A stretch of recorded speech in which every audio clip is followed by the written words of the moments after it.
Hello, St. Shark fans. We're here with head coach Jay Harris of the women's soccer team here at USCB. So, coach, it's kind of been a weird spring, like in a good way, though. Looking back at the fall, kind of ups and downs. You've talked about it several times where you had these highs, had these lows. This spring, it seems like y'all have just been on this consistent high. What do you see the differences between the fall and the spring? In the fall, we had a little slump, but we were still playing well. So, we lost to Southeastern at home 3-2 in overtime, game we should have won. We lost to Ave. We were the better team, but it's tight. You're going to lose some games like that. And then Weber is the one we really dropped where we were in full control that we shouldn't have. In the spring, I think maybe we've been a little more consistent in front of goal.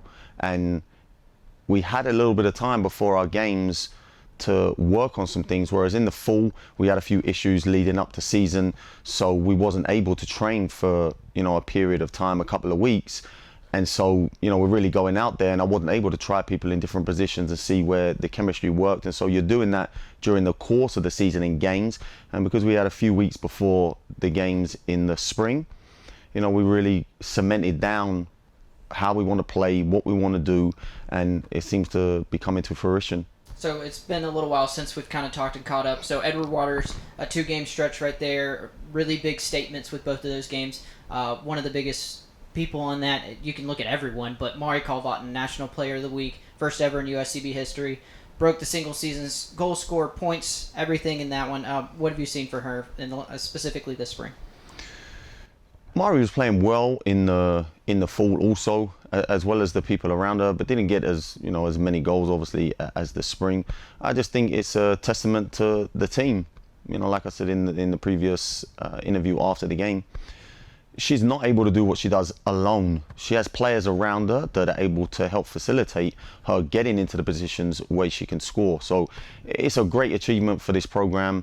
We continue to make steps forward to elevate and compete on a national level, and Mari is paramount to us doing that. But there's a lot of other players, like I said, that don't get the recognition because the players with the stats get the stats. But there's a lot of players on this team who are putting in the work and allowing Mari to shine. So let's talk about the other players. Like you said, there's some people that don't get those stats. Allison Schaefer, she steps out of the spring. You fill the void there out in the outside back role. Can you talk about this chemistry and people getting in different positions and how these past couple of games everyone's been really molding? Obviously, Allison didn't return being a senior.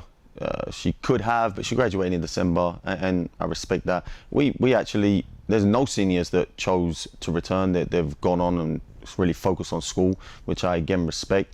And I guess I can't say it helped or was a deterrent, but we seem to have come together really well, and the players that have been put in those positions and the rotation is different now. It seems to really galvanize, and the players are working well together to this point, and we continue to just sort of figure out and be better on the training ground and put out a better product on the field. So a lot of this is still kind of a young team. Like you said, there were some seniors that didn't return into the spring. But getting all this playing experience, especially in the spring, has to be pivotal. What are your thoughts?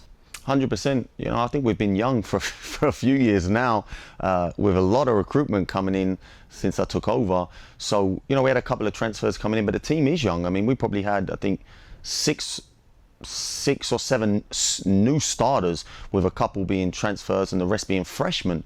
So, you can almost expect a little bit of inconsistency. And it seems as though we kind of figured that out, and hopefully, we can continue to be better. And then the players that come in, you're adding a few components to make us better come the fall. So you've had a good stretch, and you played a lot of nationally ranked teams here this spring. Cumberland's comes to mind at first. So you're not naive to the fact that this team is playing against a team that's receiving national attention. Now you're looking at Truett going on the road, final road game of the year with a couple of games back at home. Before we look at Truett, talk about the South Georgia State game, scrimmage that happened this past weekend. What did you see from that scrimmage? I thought we left off where we previously played. Obviously, a lot of teams now are in conference, they're playing games. We don't have that because we played our conference in the fall. So we're trying to just get some game minutes. We played a heavy schedule in late January and February, but we haven't played in March. And so them couple of scrimmages was important just for us to get on the field, get our chemistry, get the minutes in, and we done well. You know, we moved the ball, we pressed well, we held possession, we created good chances, and the players that got in front of goal done a good job in putting the ball in the back of the net. Like I was alluding to, another team that's receiving a lot of national attention, last road game of the year, Truett McConnell. What do you expect from them? Y'all probably be leaving here today to go up there into North Georgia. What are you expecting? A battle. You know, they're a well-tested team who have played a lot of teams in their conference. They was 12-1. It's extremely difficult to win consistently against teams that are quite similar to you, and they managed to do that. So that's no small feat. It's extremely impressive. So you know they're going to be a tough team. You know that they're going to play a certain well. They got good chemistry. They're well coached.